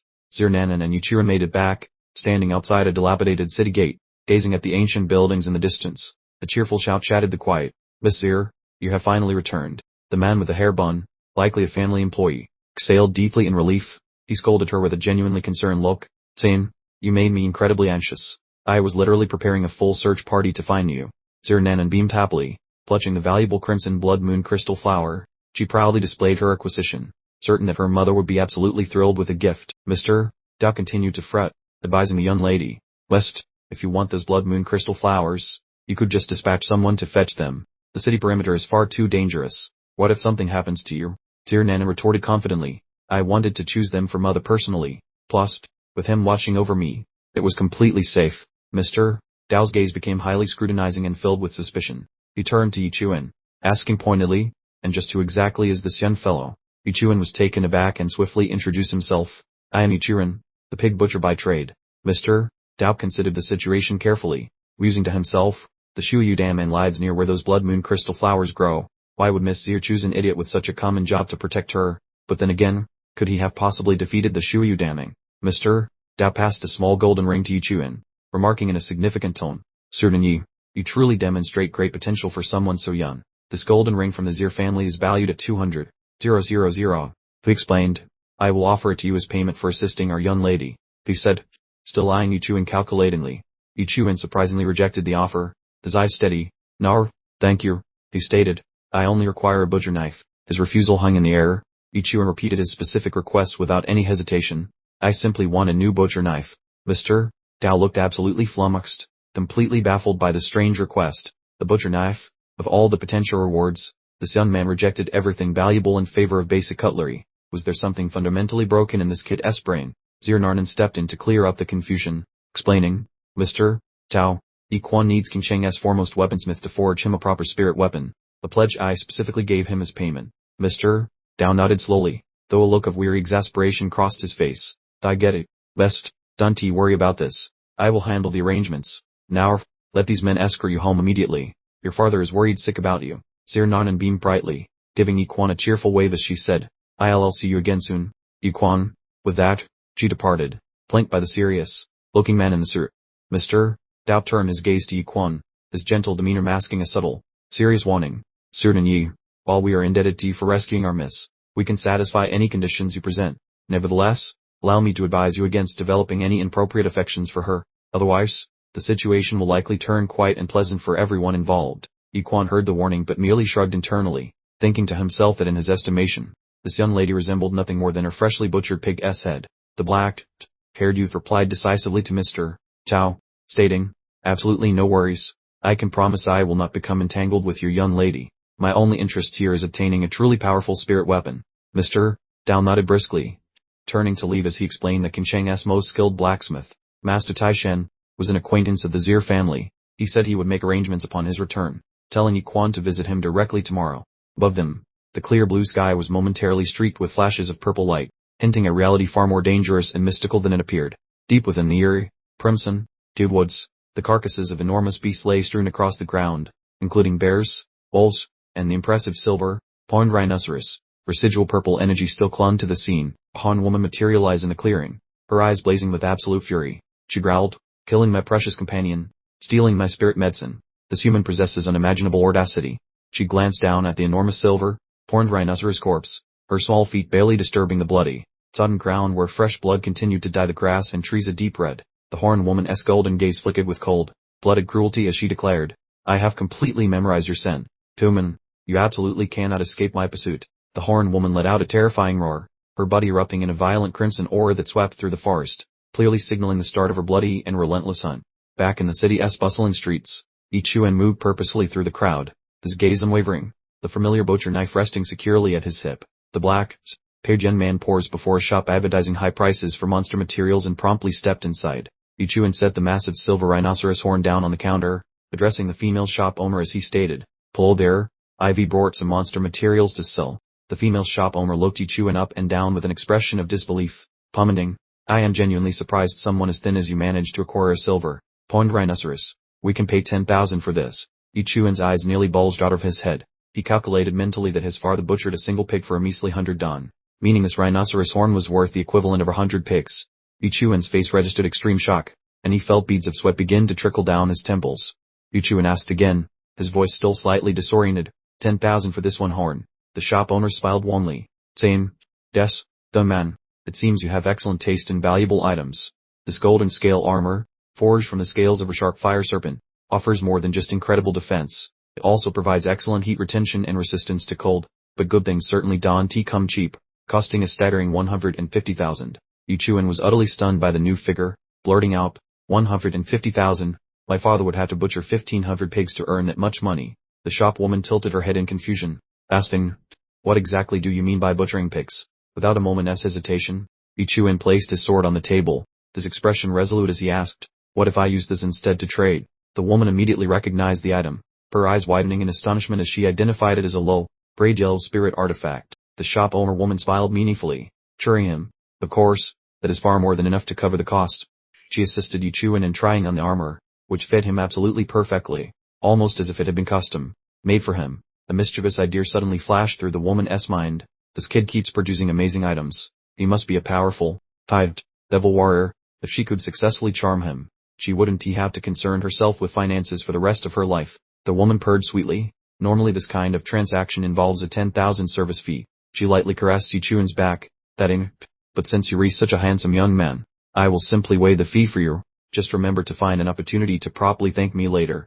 She continued rubbing Ichuan's back in a rather intimate way, her eyes brimming with allure as she casually inquired, "By the way, the man, what exactly is your profession?" Ichuan replied curtly, without even a pause for consideration, "My profession is that I am a pig butcher." The woman immediately froze, her eyes widening in genuine horror as her face drained of color. She repeated the last word, stammering in sheer disbelief, "Wait, a pig butcher." Returning to the residence, Ichuan burst through the entrance waving a flashy botanical prize like a champion, shouting that he brought a special gift for his mother. His mom stayed at the botanical wonder, her eyes nearly popping out of her skull, wondering how on earth he snagged a rare twin blood crystal flower. Her expression shifted from total shock to full-blown detective mode, narrowing her eyes at her son while sniffing out a potential lie. She asked if he turned into a petty thief, but Ichuan promised he had not started a life of crime. He explained that while wandering the outskirts, he witnessed a serpent wrestling match, simply grabbing the prize from the dirt after the chaos. She yanked his cheek in a gesture of frustrated love, complaining that simple pig slaughterers like them could never handle him dying in the scary wild. She gave him a terrifying motherly ultimatum about never returning, leading Ichuan to rub his sore face while promising to stay safe. The old man just chuckled like a jolly giant, giving his boy a heavy slap on the back because his son clearly had some serious guts. Right as the praise ended, a furious scream ripped through the evening air, demanding Ichuan show his face or suffer the consequences. His joy vanished instantly, replaced by a confused scowl as he wondered who was ruining the family vibe. A red-petted menace named Losing stormed in, accusing the boy of swiping a fancy sword, which left Ichuan staring at a very familiar face.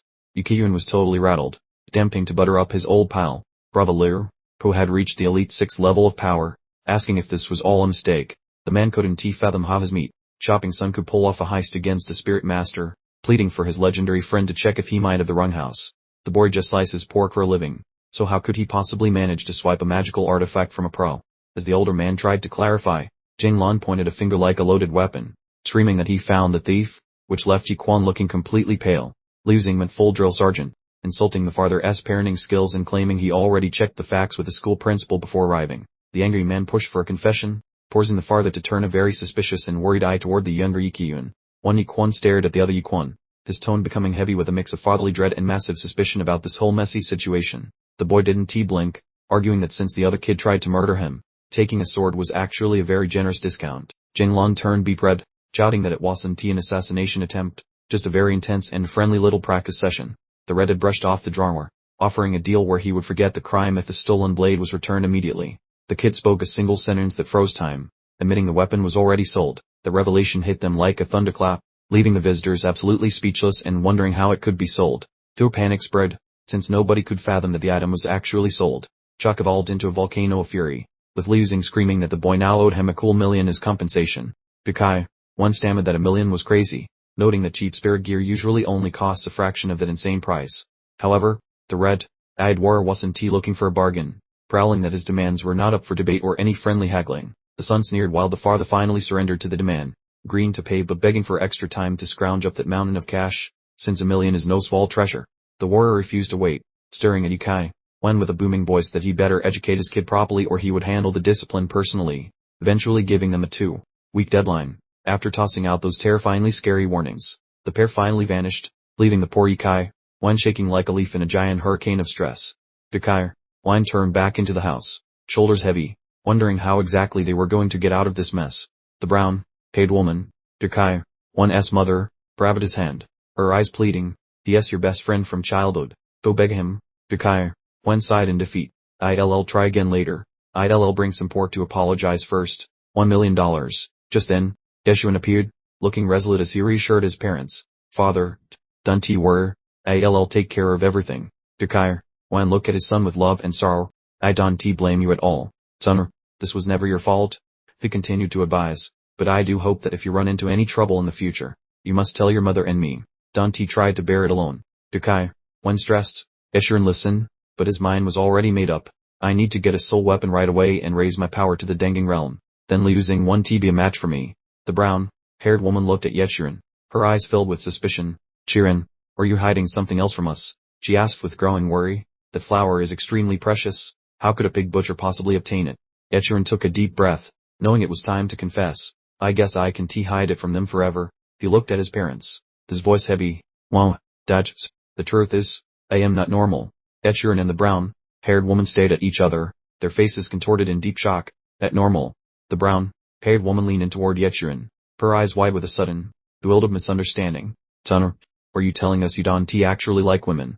Yeshun froze, with a serious yet completely helpless expression. He could only nod slowly. Both parents reacted instantly, their eyes full of acceptance and support. "Son, your mother here is very open-minded. There is nothing at all wrong with liking men. Go pursue your happiness boldly." The brown-haired woman exclaimed excitedly. "That's right. Exactly right. Exactly right."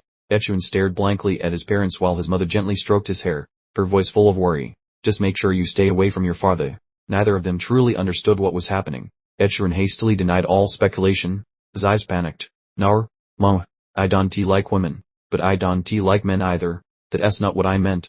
I have a psychological condition where I see all living creatures as pigs." Yeshun's explanation stunned his parents. On their faces, pig snouts unexpectedly appeared in a display of extreme shock. "They're all pigs," Yeshun exclaimed, confirming his point. Yukai, when suddenly grabbed Yeshun's shoulders, his eyes blazing as a terrifying truth dawned on him. "Wait, you're a pig butcher? You have a psychological condition, and you see all creatures as pigs? Doesn't that mean you can butcher literally anything as if it were a pig?" Yeshun, with wired, almost crazed eyes, affirmed without hesitation, "That's exactly right." It was a stark truth so simple it was hard to believe. The brown-haired woman turned to Yikiyun, a glimmer of hope suddenly appearing in her eyes. "Dolan, does that mean Yeshun's pig vision counts as a combat profession?" Yikiyun nodded decisively. "Yes, of course." The decision was made. In the court space, Yukai, one's voice rang out resolutely. "Chirin, come with me now. It seems I need to teach you some actual skills." Under the dim moonlight, the father and son walked along the winding mountain path. Yukai, one began to reveal a secret. "I've been a butcher for many years, and in the time, I created my own unique pig slaughtering knife technique on the windy hilltop." Yukai, one looked at his son, his eyes filled with deep concern. "Today, I will pass it on to you. In the future, if someone tries to take your life, You will have a way to defend yourself. Yahello looked back at his father, his heart heavy with guilt. Dad, I caused so much trouble and put us 1,000,000 in debt. Why are you still teaching me this? Dear Kyer, one replied firmly. 1,000,000 is a lot of money, but it's not as important as my son's safety. And Kai, one's hand, a gleaming butcher knife materialized. We spoke with unsettling calmness. The greatest truths in life are the simplest, and butchery is no exception. Dear Kyer, one looked directly at Yahello, his gaze as sharp as a newly honed blade, and declared decisively, watch closely, I will only teach you 3 moves. In the vast expanse of the mountains, Kyer, one spread his arms wide, and streams of blade-shaped purple energy suddenly appeared, hovering in the cloudy night sky, with the butcher knife raised high above his head. Kyer, Dun, concentrated every ounce of his strength. His body erupted in a mystical purple glow. His eyes became as firm as steel. But suddenly, the dry cough tore through the air. Kyer, one's eyes widened, his face contorted in pain, as if he was enduring an invisible, heavy burden. Then, a mysterious surge of power erupted, violently sweeping Kai, one away, leaving behind dazzling purple streaks and a space filled with astonishment. Just as the lingering cough finally subsided, the massive power surge erupted, launching Kai, one into the atmosphere and leaving brilliant purple streaks in a space now filled with confusion. High above, bathed in the strangely pink moonlight, the gigantic purple tear ripped open the night sky. That spatial rift just kept getting wider, looking like a cosmic vacuum cleaner devouring the air, majestic and terrifying all at once. Beams of brilliant purple energy shot out like razor, sharp invisible blades cutting up the sky. The figure of Kai, one reappeared, gliding like a breeze, trailing ghostly purple lights behind him. He was performing a truly mind-bending technique, something far beyond the sun's wildest imagination, a skill that could probably get him to the grocery store in record time. On the ground below, Yahello stared up at his father, his eyes wide as saucers and his jaw practically touching the floor. He was utterly dumbfounded by this insane display of strength. Kai, one turned back around, sporting a smug look of satisfaction. He started explaining the flashy moves he just performed, beginning with the first one, which he called Falling Star, or Liuxing for short. Before he even finished the sentence, Kai, one leaped into the air, conjuring a turquoise energy vortex below his feet. It spun like a whirlwind tearing through the night sky, demonstrating the second technique. Spinning around in the air, he unleashed mighty streams of blue and purple energy that surged like ocean waves during a hurricane. It was a dazzling and powerful light show. Kai, one hovered perfectly still, with the tip of his sword glowing a bright blue. He was enveloped by countless shimmering purple shards that resembled shattered fragments of a cosmic disco ball. With a voice brimming with heroic enthusiasm, he dramatically announced the name of the second move, calling it Moonfall, or Yulior. The sun, Ichiran, couldn't he process what he was seeing. He yelled up at his father, his voice full of shock and confusion. Dad, how did you even pull that off? That's totally bonkers. Like something from a video game. Kai, one answered back, sounding slightly winded but still maintaining a majestic tone. We casually explained, Thor, it's nothing, Rilif, just messing with the surrounding space to fool your eyeballs. He then immediately knelt on one knee, gasping for air, even though he looked like he might pass out from exhaustion. Yahello managed a mysterious little smirk. We glanced back up at Yahello, ready to unveil the truly devastating grand finale. The third move is named, Kai. One's eyes suddenly lit up with a fiery red glow, and his whole body burst forth in a dazzling crimson energy, fierce enough to rival a literal inferno. Pulling together every last ounce of remaining power, he let out a roar as he announced the final move's name, Sun Eater. The blinding red light exploded, ripping through the darkness, brighter than 10,000 suns exploding at once, consuming everything in its path. The crimson light kept spreading, leaving fiery energy trails behind like a massive solar flare sweeping across the cosmos, creating an incredibly majestic spectacle. Standing in the brilliant golden glow, Yahello looked up at his father, his eyes wide with skepticism. Dad, are you sure this move is just for butchering pigs? What kind of super pig are we talking about here? Maybe that demon pig Jubeji. Kai, one simply shut him down, replying, stop asking stupid questions, just focus on learning. You'll all need it eventually. Although clearly still skeptical, Yahello finally replied seriously, fine, I promise to learn it well. Kai, one nodded in approval. Then the son immediately asked, so, where exactly is your legendary pig butchering knife? Kai, one paused for a second. Well, he muttered, Ivrovk. Without further explanation, he handed a massive knife to his son. Just use mine for now. Titter. The huge, weighty blade landed in Yahello's grasp. The boy stared at it in surprise, immediately feeling its incredible, back-breaking heaviness. Yahello tried to hoist the knife, but it was so ridiculously heavy that he instantly stumbled. Seriously? This thing weighs a ton? He grunted in disbelief. Kai, one turned his back and started to walk away, leaving his son alone with the monstrous weapon. Train hard, he called over his shoulder. I am off to bed. Yahello watched his father leave, thinking, hold on. Has dad really been butchering pigs with this ridiculously heavy thing all these years? That's just beyond belief. Asterisk. Under the dim moonlight, Ichiwan finally started his training. He swung the massive knife, yelling out the name of the first move, Falling Star, at the top of his lungs. When the boy attempted the move, the knife's absurd weight immediately caused him to lose balance, sending him tumbling to the ground in a cloud of dust. In his memory, Ichiwan smiled down at his son diligently training and shouting Falling Star. He said, "You foolish boy, one day when you finally reach the Emperor realm, these 3 moves won't just kill pigs, they'll be able to slay even heavenly beings." Ichiwan kept up the relentless training, swinging that knife over and over without pause, each strike now carrying a powerful surge of energy that cut through the night air. The boy gathered every bit of his remaining strength, straining to make that final swing, and successfully produced a brilliant, flashing sword or. Ichiwan was panting heavily, completely soaked in sweat, his eyes bloodshot from sheer exhaustion, yet still shining with a defiant resilience. Utterly spent, the boy collapsed onto the ground, landing on his back and staring up at the heavens, taking ragged, desperate gasps of air. The sun slowly began to rise on the horizon, yet Ichiwan remained lying in the same spot, thoroughly exhausted but absolutely refusing to quit. When the morning light crept in, Ichiwan sat up stiffly, feeling like a sack of rusty hinges. Nevertheless, his gaze remained glued to the sharp piece of steel resting in his palm. Within Ichiwan's cranium, his dad's ghostly image and nagging advice kept repeating, insisting he stay on the chosen, slightly painful, track. Ichiwan set his jaw, sweat streaming like a broken faucet, his eyes blazing with commitment, then whipped the blade up, letting out a shout, strike of the falling star. The edge sliced the air, creating a wild, azure energy burst that churned the earth, sending rocks scattering like bowling pins, each swing a terrifying power dump. Despite the lovely sunrise, the grand peaks, and the happy flying things above, the sound of sheer devastation still rang out, proving his animal was present. Panting heavily, Ichiwan felt sweat droplets tracing paths down his face, utterly wiped out, yet his pupils held an unwavering spark, refusing to yield his hard-won path. The swole, almost mischievous grin crept onto Ichiwan's mouth, the look of someone who just won a tiny skirmish after fighting a marathon. Ichiwan's entire frame gave out, landing flat amongst the fissures and sharp stone shards, the evidence of her night spent trying to break his own physical operating system. Right then, a little electronic chime announced his success, confirming the pain paid off, saying his ranking jumped to novice level 9, and here's a shiny new move called Strike of the Falling Star. Suddenly, the scene did a theatrical dissolve, and Ichiwan was now resting on a perfectly white hospital bed in a very contemporary room, the steady beep of machines confirming he hadn't totally kicked the bucket. He lay utterly still, only a swatch of dark hair showing on the immaculate pillow, his body spent, but the internal pilot light of his will still glowed faintly below the surface. Ichiwan's frantic mother materialized, her face twisted with deep concern, demanding of the attending physician, "Tell me honestly, doctor, is my boy going to make it?"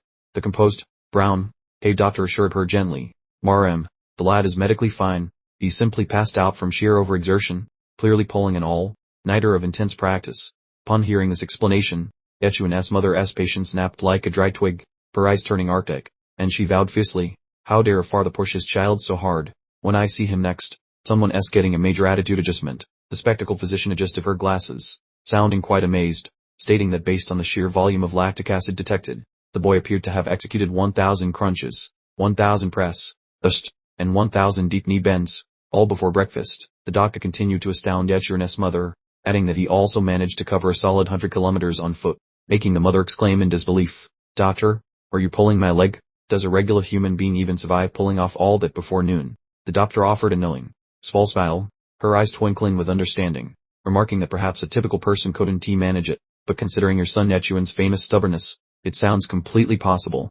Ichiwan's mother exploded in a fit of protective rage, shaking her fists until the veins popped, thundering, "That absolute fiend, I am heading home right now to beat his dad until he needs an introduction to his own relatives."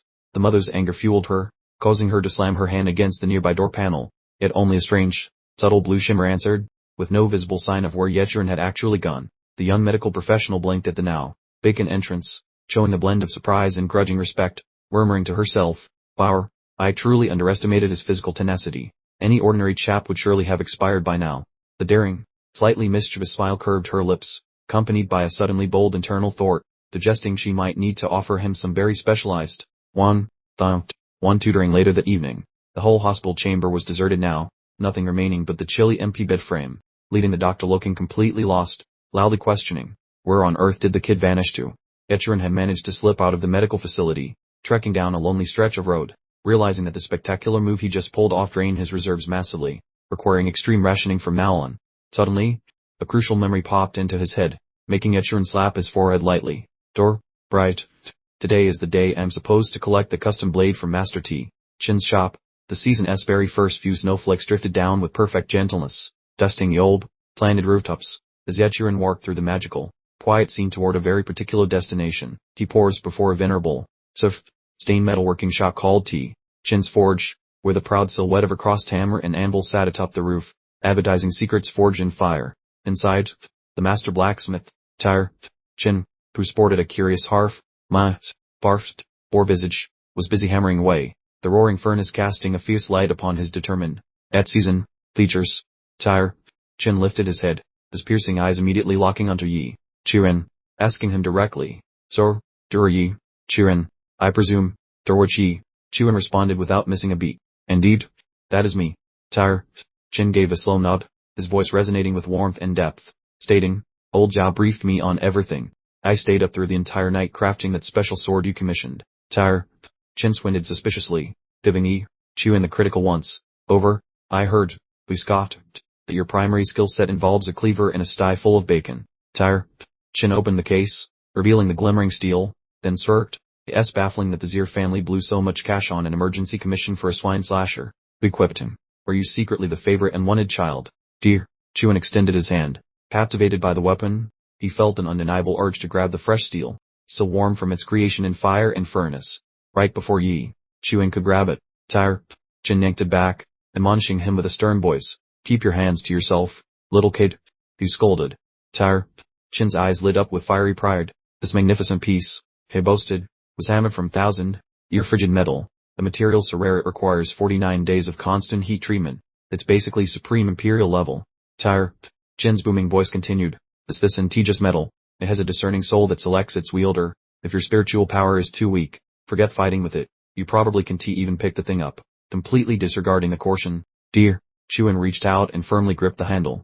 He immediately felt an odd, familiar connection to the weapon. An astonishing jolt of energy shot into his body. Dear Chuan's eyes nearly popped out in sheer surprise, having prepared himself for a serious mental arm wrestling match against the blade's supposed weight.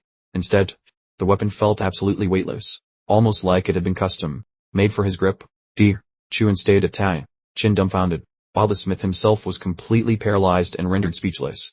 Dear Chuan blurted out in complete amazement, "It's significantly lighter than my dad's old tool." He was genuinely perplexed by the sensation. Tyre Chin's jaw unhinged itself, and perspiration started flowing. He was utterly dumbfounded by the sight.